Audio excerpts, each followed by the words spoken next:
The air in the courtroom was thick with a scent of old paper and stale coffee, a heavy, suffocating blanket that pressed down on Tyler's shoulders.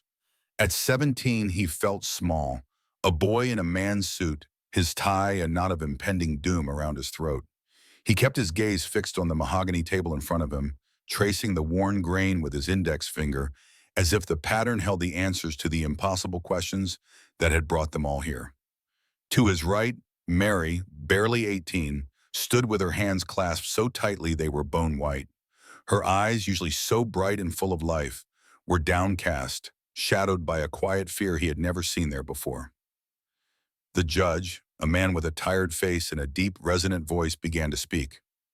"What's your first name?" "Tyler," he mumbled, the word barely audible. "Tyler, this is your father?" "Yes, this is my father," he just said a little more clearly. Mr. Browndon, Tyler's father, a man whose sternness was usually a comfort, stepped forward. He looked rigid and angry, his jaw clenched as he stared daggers at Mary's mother. The two of them had been at war for months, their emotional battleground that's shifting from living rooms to phone lines, and now to this sterile public space. The judge continued, his questions slicing through the tension. "Tyler, you are 17? "Yes." "Ms. Bros?" "Yes."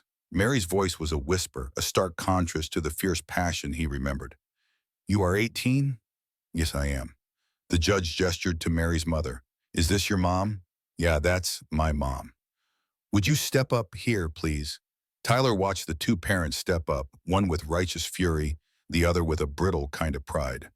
This was it, the final act of a play neither of them had wanted to star in.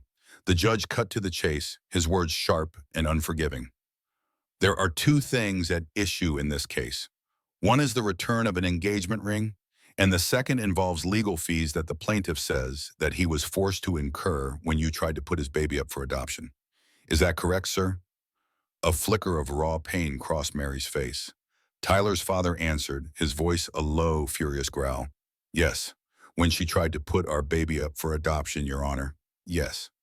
"That's what I said," the judge corrected him, a hint of impatience in his tone. "All right, so how old were you two when you got engaged?" Tyler's mouth felt dry, a desert. 15. "Wonderful."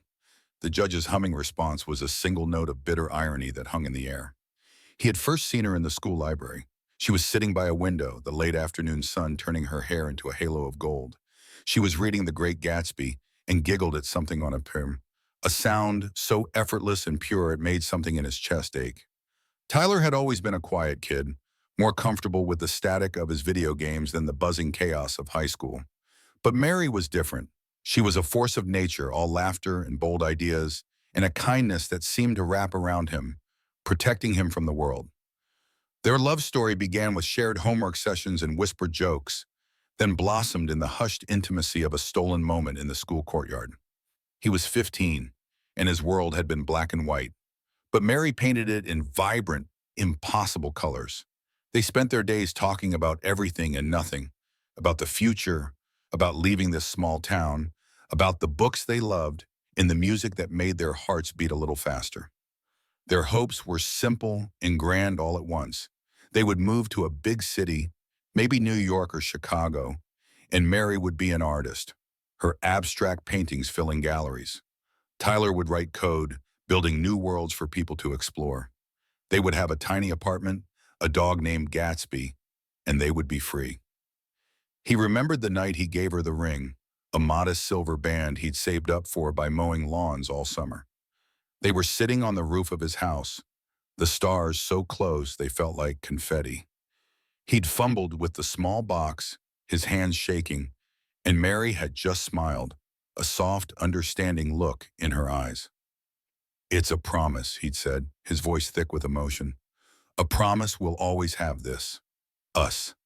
She had slipped it on and they had held hands, the silver band, a shimmering symbol of a love they believed was as boundless and eternal as the night sky above them. The innocence of that moment shattered on a cold November evening, 3 months later. It was a Saturday. Mary had been quiet and withdrawn all week, her usual effervescence replaced by a fragile stillness. He'd gone to her house and found her in the kitchen, her face ashen, a pregnancy test lying on the counter like a verdict. The two lines stared back at them, a cruel parody of the two of them. A new life, a third wheel, arriving a decade too early. The panic was a living thing, a coiled serpent in the pit of his stomach. All their beautiful hopes, New York art galleries writing code, imploded into dust. They were 16, just kids really. That night was a blur of frantic tears and whispered fears. But then Mary's mother, a woman who had always been distant and reserved, had stepped in. She took the test, looked at it, and a strange, hard expression settled on her face. "This is a blessing," she'd said, her voice devoid of emotion. "It's God's will. You'll get married. It's what's best for the baby." Her mother's words were a lifeline, or so it seemed then. She was a rock, a pillar of support in a world that had just been turned upside down. She spoke to Tyler's father, a conversation Tyler never heard but could only imagine. His father, a man who believed in order and planning and a life lived by the book, had been furious. He called it a mistake, a foolish, youthful folly. He had wanted them to continue school, to go to college, to have a future. The clash between the parents was a cold war fought with clipped phone calls and scathing glances across the dinner table. Mary's mother, desperate to save face in their conservative community, pushed the wedding. Tyler's father, driven by a deep protective love, pushed for a different solution, for them to finish their education. The tension was a constant hum, a toxic cloud that followed them everywhere. The wonderful from the judge's mouth was the same word Mary's mother had used. It was anything but wonderful. It was a prison sentence. The months that followed were a blur of parental arguments, hurried doctor's appointments, and the crushing weight of their new reality. Their love, once so light and carefree, was now shackled by responsibilities they couldn't possibly understand. The burden was a physical thing, a constant pressure on their chests. They were no longer two teenagers dreaming of a life together, but two future parents stripped of their youth and their dreams, their love suffocating under the heavy cloak of adulthood. The judge's next question, sharp and clear, cut through the quiet. "Did your parents approve of that?"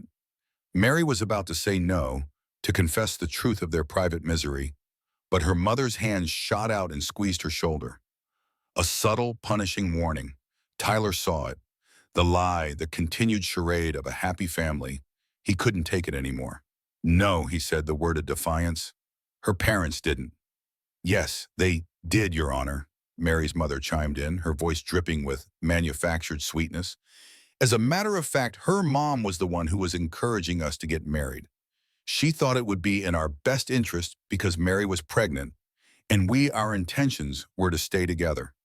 The words were a calculated strike, a declaration of her version of the truth, but they were also a betrayal, a reminder of the months of manipulation.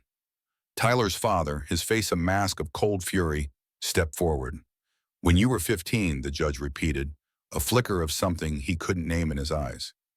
"Yes," Mary's mother said, her composure cracking. A wave of nausea swept over Tyler. The judge's humming echoed in his ears, a dismissive sound that seemed to sum up their entire life.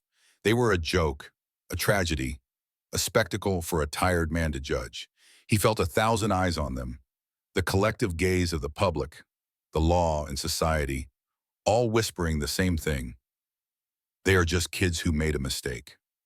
He looked at Mary. Her face was pale, her eyes pleading with him. They had been so young, so full of love, so certain of their future. But somewhere along the way, the promise of us had fractured under the immense weight of the wonderful burden placed upon them. The engagement ring, the baby, the fight over legal fees, all of it was a tangible consequence of one moment, one night of youthful folly that had stolen their future and brought them here to a cold courtroom, to be judged not by a man but by the world. And in that moment, Tyler felt an old, heavy ache in his heart. It wasn't the burden of fatherhood that was crushing him, but the loss of the beautiful, impossible world he and Mary had once built together, now reduced to a legal dispute. The judge continued to hum, a low, judgmental sound that seemed to last forever. The judge leaned forward, his sigh a long, weary sound that filled the silent courtroom. It was a sigh that said he had seen it all, and none of it was new. Tyler's confession hung in the air. He had given Mary the engagement ring only after she told him she was pregnant. It was a simple, damning truth that stripped away any last pretense of youthful romance and revealed the cold, panicked reality beneath. "So tell me about this engagement ring," the judge said, his tone shifting from weary to pointed. "Where is it?" "I lost it," Mary said, her voice a reedy whisper, barely audible above the low hum of the air conditioning. Tyler's father snorted from beside him, a sound of utter disbelief. "That's baloney. You don't lose an engagement ring." Tyler's hand clenched into a fist at his side. He wanted to shout, to defend her, to tell his father that the ring wasn't just a piece of jewelry, that its value wasn't in the metal, but in the desperate promise it represented. He bit his tongue, the metallic taste of anger on his molars. The judge turned to him. "When did you give her the ring, after she told you she was pregnant?"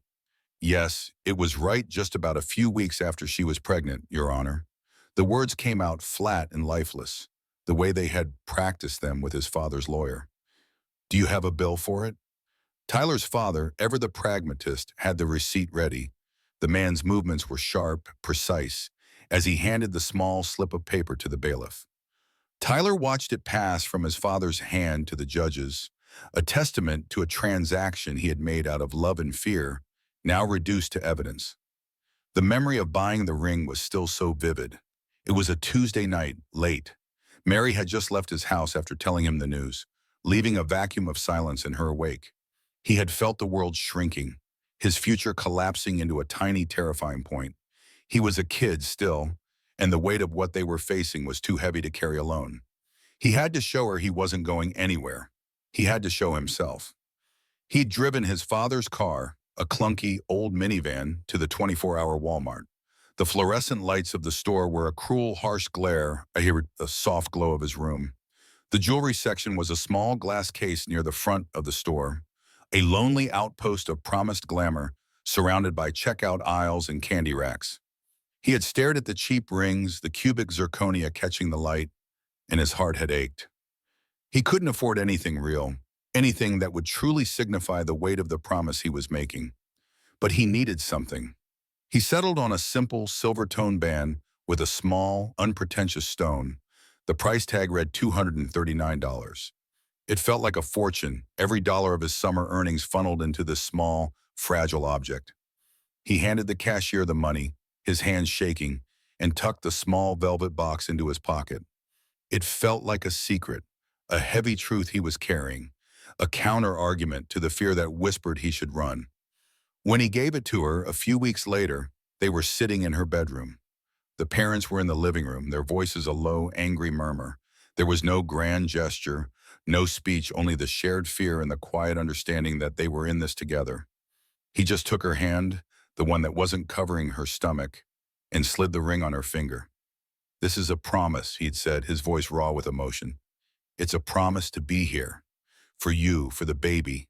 Always." The judge's gaze was now fixed on Mary. "Were you living together at any time?" Mary looked at Tyler, a silent communication passing between them. A nah, a shared history of pain and defiance. "We've lived together on and off, Your Honor," Tyler said, stepping up to answer for both of them. His voice was stronger now, a protective wall. "She lived with my mom and dad because her mom and dad didn't at the time want anything to do with her." This was the part Tyler's father had instructed him to say. It was a half-truth, but it was the one that favored their legal standing.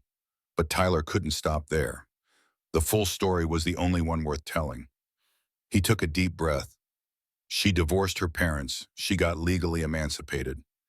And there's so much tension between both of the families. The words landed like a bomb in the quiet courtroom. Mary's mother gasped, a sharp, choked sound. She had been standing perfectly still, a mask of forced dignity on her face. But now her facade crumbled. The betrayal in her eyes was a physical thing, a living, pulsing wound. She hadn't wanted this public truth, this airing of the family's dirty laundry. Tyler's father, on the other hand, looked grimly satisfied. This was what he had been waiting for, the final public confirmation of what he had always claimed, that Mary and her family were unstable and irresponsible. "Can I ask you a question?" the judge asked, his tone now a blend of professional curiosity and a deeper, more human interest. Yes. You bought her engagement ring at Walmart for $239. The question was not accusatory, but it was a loaded one.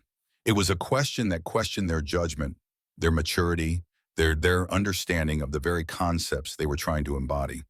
It exposed the cheapness of their promise in the eyes of the law, a system that valued promises in dollars and cents. The truth about the ring was that it was Mary's only tangible link to the person she used to promise, the girl who had laughed in the library, the teenager who had believed in a future full of art and freedom. After she had emancipated herself, after the legal fees and the screaming fights, and the quiet, bone-deep ache of knowing her own mother had turned her back on her, the ring was all she had left. She had been living with Tyler's family for a few months, and the tension was a physical presence in the house.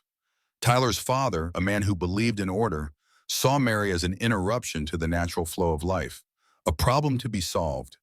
His mother was kinder, but her kindness was laced with a weary resignation, the silent judgment of a woman who had seen too much. One hot day, they had gone to the local reservoir to escape. It was a small, public beach, and for the first time in months, they felt like just kids again. They splashed each other, they floated on their backs, and for a few precious hours, the crushing weight of their world seemed to lift. Mary had been swimming in the shallows, the cool water a balm on her skin when she had looked down at her hand. The ring was gone. She had felt it slip off a moment before, a tiny flicker of pressure, and now it was lost in the murky depths. She didn't scream. She didn't cry. She just stood there, her hands submerged in the water, her heart dropping into the cold abyss with the ring.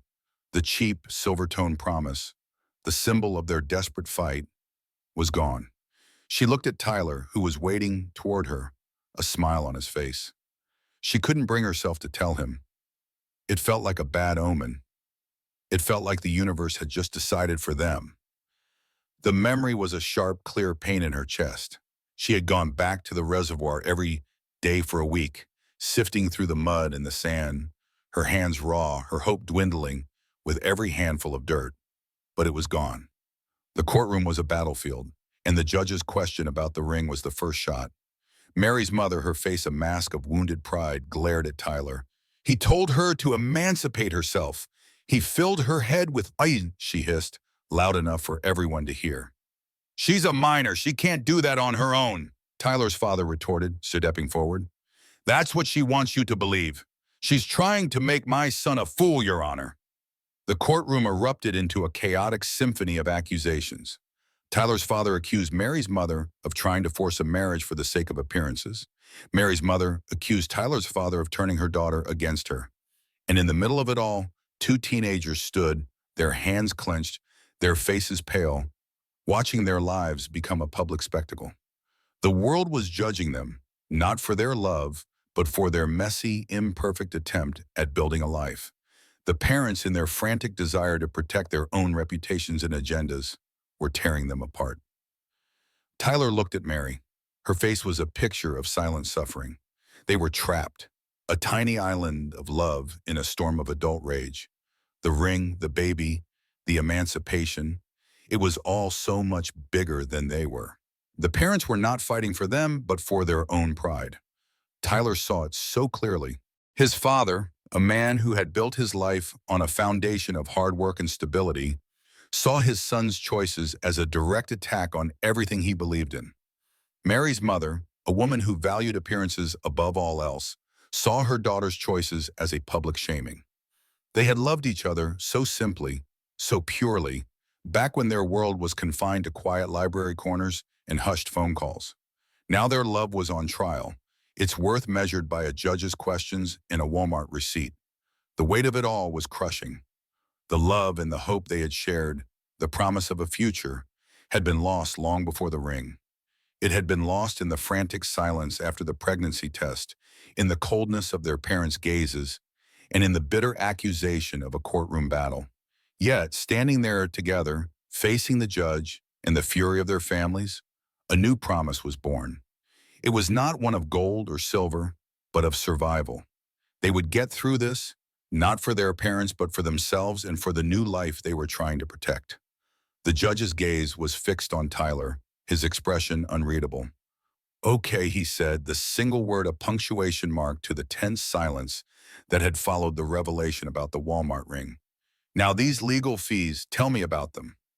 Tyler took a deep breath, the stale courtroom air filling his lungs. It felt heavy, a physical weight. The questions were no longer about what they had done, but about the frantic, desperate scramble to fix it. He began to speak, the words coming out in a rush, a torrent of memory and chaos he had bottled up for months. Okay, he said, his voice stronger now, no longer a boy's whisper, but a man's low murmur.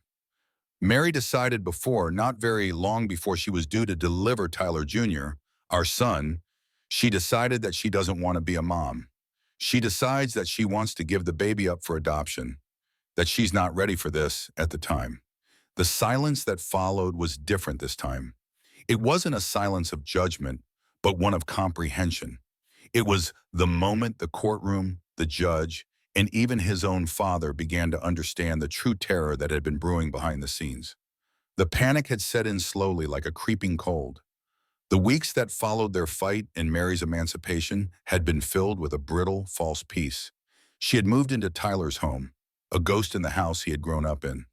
Tyler's mother, kind but bewildered, did her best, but the tension was a physical presence.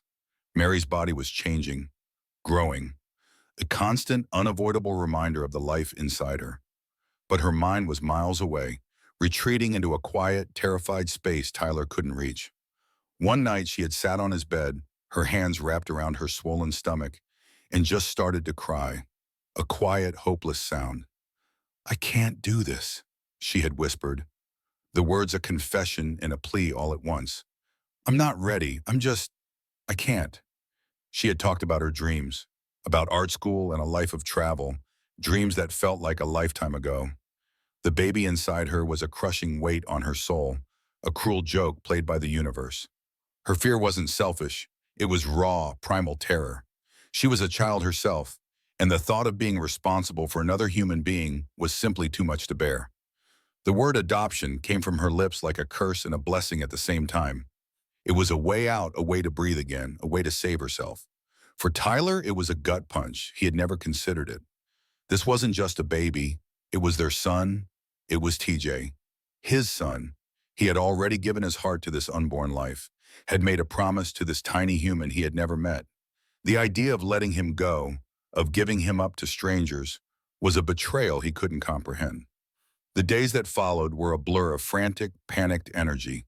Tyler's family, who had reluctantly accepted Mary into their home, now rallied around Tyler. His father, a man of action, sprang into motion. He saw this as a battle to be won, a legal problem with a legal solution. They consulted an attorney, a family friend who specialized in family law, and he explained the options. It was a long, complicated fight, especially with Mary's legal emancipation. They were looking at a custody battle, a fight for a child who hadn't even been born yet. The cost was astronomical for a family of their means. To fight for TJ, they needed money. So Tyler's mother, in a silent, desperate act of love, went to the credit union. "And we had got a loan that we got to take out to fight for custody of TJ, so," Tyler said, the words echoing in the courtroom. It was a testament to his parents' devotion, a sacrifice made for a grandson they had never met, a family they had never fully accepted. The loan was a concrete manifestation of their fear and their hope, a desperate wager on a future that was teetering on the edge of a cliff. Tyler remembered sitting in the lawyer's office, the air thick with the scent of old leather and legal books, the conversation a blur of legalese and terrifying possibilities. They were talking about his son like he was a piece of property, a case to be won or lost. Tyler felt a sickness in his stomach, a profound sense of helplessness. His life, and the life of his son, was being decided in a sterile office by men in suits. Then, on the day before Mary went into labor, the world tilted. His phone buzzed, a sound that had become a source of constant dread. It was Mary. She was still living with his parents, but she had gone to her mother's house to get some things.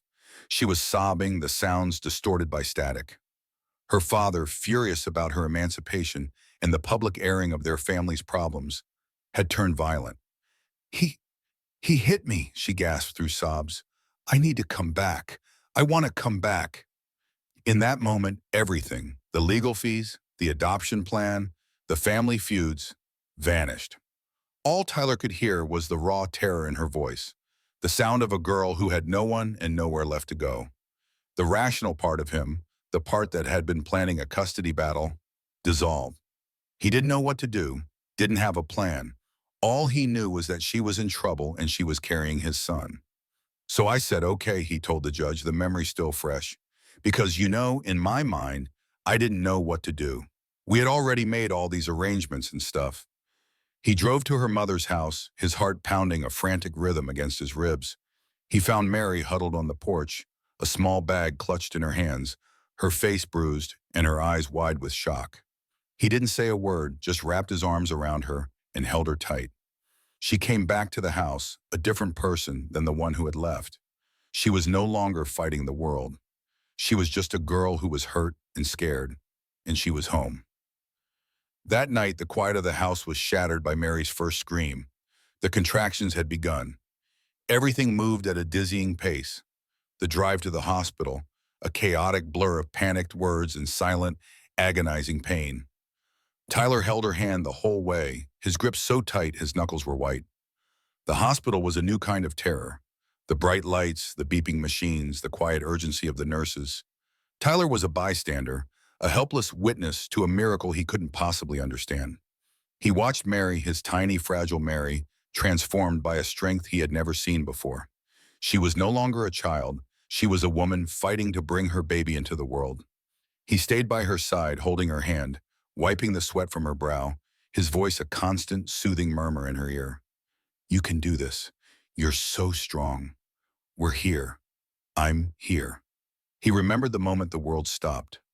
A final, earth-shattering scream from Mary, and then a new sound, the most beautiful sound he had ever heard, the first cry of his son.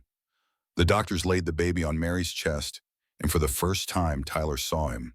He was tiny and perfect, and covered in a thin layer of blood and vernix. He was real.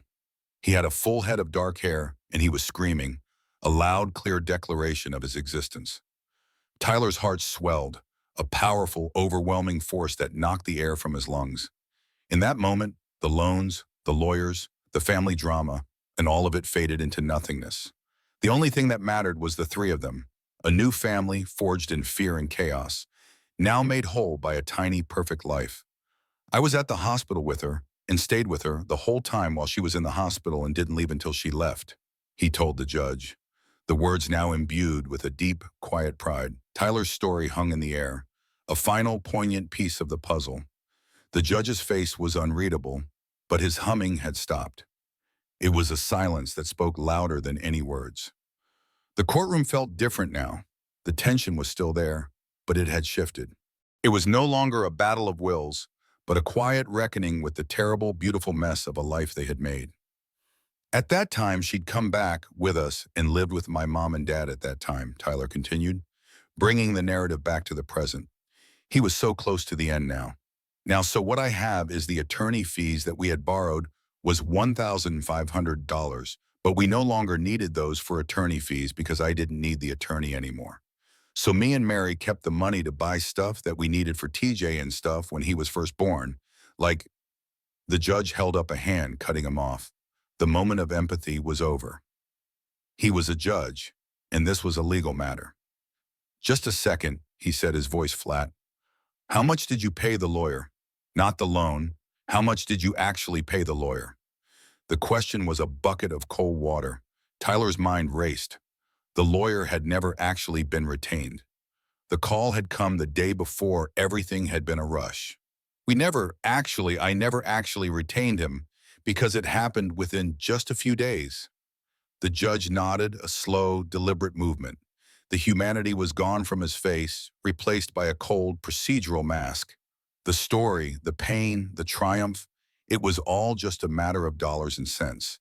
The two parents, in their rush to protect their children, had created a new legal problem, a new battle to fight. The world had forced them to grow up too fast, and now it was forcing them to pay the price. The judge's eyes, cold and assessing, fixed on Tyler. Did you pay a lawyer any other money? The question was a sharp hook, pulling Tyler from the memory of TJ's birth and back into the cold, sterile reality of the courtroom. The past few months, which had felt like a lifetime of struggle, were now being reduced to a series of financial transactions. Tyler nodded, his voice thick with a mixture of exhaustion and rising frustration. Yes, me and Mary, after TJ was born, like I said, she come back and lived with my mom and dad. So her parents filed a petition in court for grandparent visitation rights, and me and Mary didn't like the idea of it because they weren't involved in our... Tyler stopped himself, catching the judge's disapproving glance. He knew the protocol. He corrected his grammar, a small, meaningless detail in the face of so much turmoil. Mary and I'm sorry, Your Honor. She didn't like the idea of her parents wanting to, boom, become involved just out of nowhere. So we went and retained an attorney. We went and got another loan to retain the attorney, and he filed a response to their petition. The new conflict had arrived like a shock wave just weeks after TJ's birth. The fragile peace they had found in the first days of parenthood was shattered by a thick envelope delivered by a process server. It was a court summons, a legal petition for grandparent visitation. Mary's parents, the same people who had disowned her and whose violence had driven her back to Tyler's side, were now demanding access to their grandson. For Tyler, the petition was an act of pure opportunism. It felt like a slap in the face. They had rejected Mary when she was pregnant, forcing her to make a desperate choice, and now, seeing a perfect, healthy grandson in their midst, they wanted to claim a piece of him. Tyler was a teenager, but his protective instincts were a powerful adult force. He saw it as his job to shield Mary and TJ from this toxic intrusion. But Mary's feelings were a tangle of conflicting emotions. She had lived with the constant, crushing burden of her parents' rejection. She was angry at them, a righteous, burning fury at their hypocrisy. Yet a part of her, a raw, wounded part she couldn't even admit to herself, was torn. The petition was a cruel and manipulative act, but it was also a sign that they wanted her, that they wanted a relationship. Their absence had left a hollow space in her life, and even the promise of a forced, court-mandated connection was a temptation she fought to deny. The conflict brewed between them, a low-grade fever of anxiety and resentment. I don't want them around him," Tyler had said one night as he held TJ in the crook of his arm, rocking him to sleep. "Not after everything." "I know," Mary had whispered, but her voice was laced with a quiet sadness he couldn't understand. She saw the petition as a betrayal, but she also saw it as a desperate, misguided attempt to reclaim something that was lost. The burden of their tangled family drama was too heavy for their fragile love to bear. In the end, they decided to fight. They couldn't afford to lose TJ to a legal system that didn't know their story. They made the agonizing decision to take out another loan. The first one had been an act of desperation, a last-ditch attempt to save their family. This one was a cold, pragmatic business decision. They walked into the credit union again, their hearts heavy with the weight of debt that was piling up faster than they could count. The lawyer they hired seemed confident, a middle-aged man with a slick suit and a reassuring smile. He told them not to worry, that their case was strong, and that the petition was just a bully's move.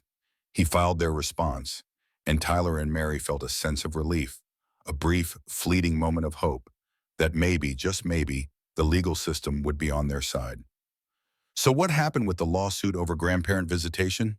the judge asked, his voice cutting through the thick atmosphere of the courtroom. Tyler's chest tightened, a knot of old frustration and fresh pain. "Well, what happened was we never got served our papers or whatever to go to court, and the judge had granted them their petition for the grandparent visitation by default, because me and Mary were never notified." The memory of that day was still a hot, angry flash in Tyler's mind. It was a Thursday. They had been at home, Teague gurgling in his crib, when the letter arrived. It was a formal, sterile-looking document that announced the default judgment. Tyler had read it, then reread it, his mind unable to grasp the words. Default judgment? The lawyer hadn't called. The court hadn't sent a notice. The hearing had come and gone without them, and they had lost everything they were fighting for, all because of an administrative error. Tyler had called the lawyer's office a dozen times, each ring a fresh wave of panic. but the number went to a busy signal or an endless voicemail. They had been ghosted. The man they had trusted, the man they had gone into debt for, had vanished. He had taken their money, filed one paper, and then disappeared into the bureaucratic abyss, leaving them to pick up the pieces. The betrayal was a powerful, gut-wrenching force. Tyler felt a raw, helpless fury. He had tried to be the man, the father, the protector, but the world was a game with a set of rules he didn't understand, and they were always stacked against him. He had taken on the world for his family, but the world had just laughed and handed him a default judgment. Mary's reaction was a quiet implosion. The news didn't send her into a rage. Instead, she just withdrew. The default judgment was the final, devastating confirmation of her deepest fear, that she was powerless, that she would never truly be free of her parents. She felt a profound sense of injustice, of being victimized by the very system they had turned to for help. The fact that the lawyer had simply disappeared with their money made it feel all the more personal. It was an insult to their struggle, a trivialization of the fight for their son. The frustration became a silent wedge between them. It wasn't about the money anymore. It was about the injustice, the crushing weight of a system that was built to fail them. Their love, which had survived so much, was now strained by the shared burden of a new, unfixable problem. "So did your attorney show up?" the judge asked, his voice devoid of emotion. "No, he never showed up," Tyler said, the words a bitter confession. He didn't know if the lawyer had forgotten or if he had simply taken their money and run. It didn't matter. The result was the same. "So how much did you pay this attorney that didn't show up?" "Well, I have paid him $525, was what we paid him." The judge's gaze was sharp, unyielding. He looked from Tyler to the paper on his desk, the receipt from the Walmart ring. The contrast was stark. A $239 engagement ring, a symbol of a desperate teenage promise, and a $525 legal fee, a symbol of a broken legal system. The numbers didn't make sense, but in their world, they were everything. "Now this $525 was something on a suit that you both decided to fight. Is that right?" the judge asked. "That's why I'm asking for half." "Yes," Tyler said, the finality of the statement hanging in the air. He was a boy fighting for his family's survival and a grown man fighting for justice. But in the courtroom, he was just a number, just a young man who had tried to play a game he couldn't win. I can continue the story by focusing on the judge's decision and exploring the long-term impact of these legal battles on Tyler, Mary, and their relationship with TJ. Let me know if you would like me to continue. The bailiff's voice cut through the air, a flat, professional sound that could not contain the emotional weight of what had just transpired. "Parties are excused. You may step out." Mary turned and walked away without a word, a small, hunched figure in the oversized blazer Tyler's mother had lent her for court. Tyler watched her go, a strange cocktail of emotions swirling inside him. A flash of anger, a ghost of the protective love he used to feel, and a profound, bone-deep weariness. It was over. The courtroom drama, the accusations, the public airing of their deepest secrets. It was done. But the real consequence, the long-term reality of their choices, had only just begun. The ruling had been delivered with Judge Judy's signature speed and brusque efficiency. She hadn't needed much more information. Tyler had already laid out the entire chaotic mess, and Mary, in a rare moment of unguarded honesty, had validated his story with her own raw, heartbreaking confession. "Okay," the judge had said, her voice a low hum of impatience. "You're not living together anymore. You have a baby. The baby is now 1.5 years old." "Yeah, almost 2 years old," Tyler had corrected, the words spoken with a small, private pride. TJ's life was the one thing in this mess that felt undeniably good. "And you were 15 when the baby was born?" "Orsine," the judge continued, her questions like sharp little needles, probing for the core of the wound. "I was 6, no, 15, Mary had answered, her voice trembling slightly. Her eyes were red, the silent tears she had been holding back finally escaping. "You must have been pleased as punch," the judge said, a glint of sarcasm in her tone that was meant to be a test. "It was very devastating," Mary admitted, the words a quiet confession, a breaking of the facade.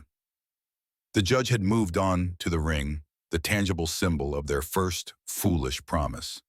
"Let's talk about this engagement ring." Where is it? Mary had a moment of pure, unbridled honesty.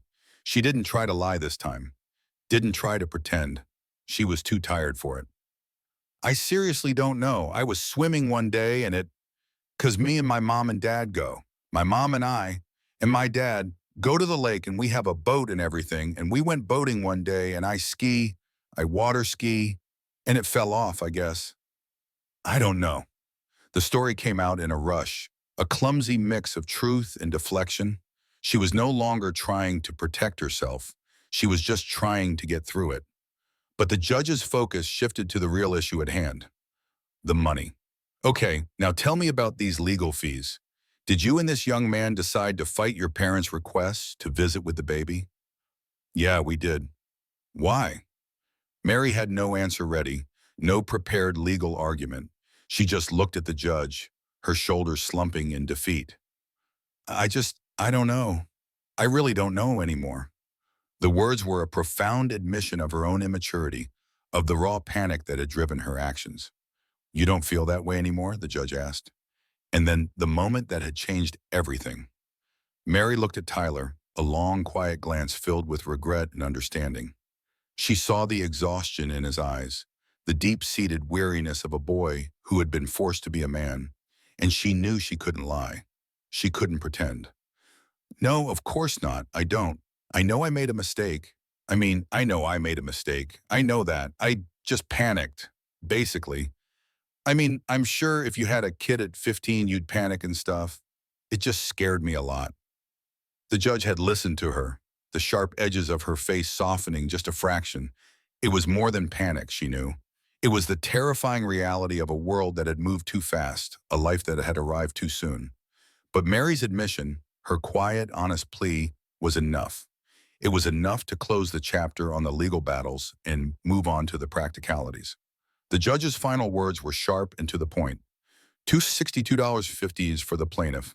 That's all. It was not justice. It was not a win or a loss. It was a transaction, a small, almost insignificant sum that symbolized the end of a long, painful chapter. In the months that followed, life settled into a new, difficult rhythm. Mary found a full-time job as a cashier at a grocery store, the fluorescent lights and polite small talk, a sharp contrast to the chaotic drama of her recent past. The money she earned went to rent, to groceries, and a small but steady amount was set aside for TJ's future. She was no longer a child in school, no longer a girl with dreams of art and freedom. She was a working mother, living in a small, rented room above a laundromat, trying to make ends meet. Tyler, meanwhile, juggled a part-time job at a fast food restaurant with his new primary role as a father. Child support was a constant, crushing burden. Every dollar he earned seemed to be earmarked for a bill, a grocery run, or a loan repayment. The $262.50 he had been awarded felt like a cruel joke, a small, meaningless amount of money in the face of the mountain of debt they had accrued. He would spend his days off with TJ, their time together, a precious, sacred thing. He would take him to the park, push him on the swings, and watch as his son's face lit up with pure, unadulterated joy. In those moments, all the frustration, all the resentment, all the exhaustion would melt away. He was not just a boy anymore. He was a father. The weight of responsibility was still heavy, but it was no longer a crushing burden. It was a purpose. Their relationship, once a fragile love, was now a complicated co-parenting arrangement. They would meet in neutral locations, a park or a coffee shop, to exchange TJ. Their conversations were brief and to the point, focused entirely on their son. The easy laughter, the shared secrets, the desperate love they once had was a ghost that haunted their interactions. They were no longer Tyler and Mary, the young lovers. They were mom and dad, two people bound by a child and a history of shared pain. Mary would watch Tyler with TJ, a quiet, wistful look on her face. She saw the man he was becoming, a kind and dedicated father, and a part of her mourned the relationship they could have had. She had panicked, she had made a mistake, and she had lost so much because of it. Her parents were a distant presence now, a phone call here and there, the court-ordered visitations a source of quiet anxiety. But the default judgment had not fixed their relationship, and the forced reunions only served to highlight the vast chasm between them. Tyler, in his quiet moments, would think back to the Walmart ring. It was a stupid, foolish thing, a cheap promise made out of a boy's fear. But in a way, it was the truest thing he had ever done.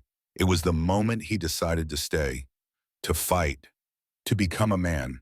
The legal battles had drained them financially and emotionally, but they had also forced them to grow up. They were no longer children playing at being adults.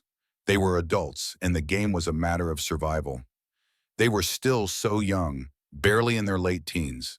The world saw them as a cautionary tale, a sad story of two kids who made a mistake. But in their quiet moments, they knew the truth. They had made a mistake, yes, but they had also found a love, a purpose, and a strength they never knew they had. The weight of their choices at 15 was a permanent part of their lives, a brand on their souls. It was a heavy burden, but it was also the foundation of the adults they were slowly becoming. Their story was not a tragedy, but a testament to the power of love, the resilience of the human spirit, and the simple, profound truth that sometimes the most beautiful things are born from the most devastating of circumstances. The ring was gone, the court cases were over, but the life they had created, a small, perfect boy named TJ, was the only promise that ever truly mattered. He was the weight of their world, and he was wonderful.